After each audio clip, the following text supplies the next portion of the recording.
Hey everyone! In today's video, I'm going to show you how to easily change the menu color on your WordPress website.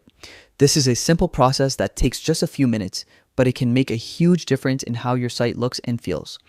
First, open your web browser and head over to wordpress.com. Click the login button at the top right, and to make things faster, you can log in using your Google account. Just pick the account linked to your WordPress site and you're in. Once logged in, look for the Edit Site option under Quick Links. Clicking this will open the site editor, the place where all your website customization happens. Now, select your website from the list and click on your menu. This will bring up several customization options. Look for block settings and click on it. Then, go to the Styles tab. Here, you'll find a variety of adjustments, but today, we're focusing on colors. This is where the fun begins. You can change the background color of your menu to match your site's theme or pick a bold color that grabs attention. Feel free to experiment with different shades. You can always tweak it later if it doesn't look quite right. And that's it. With just a few clicks, your WordPress menu now has a fresh, new color.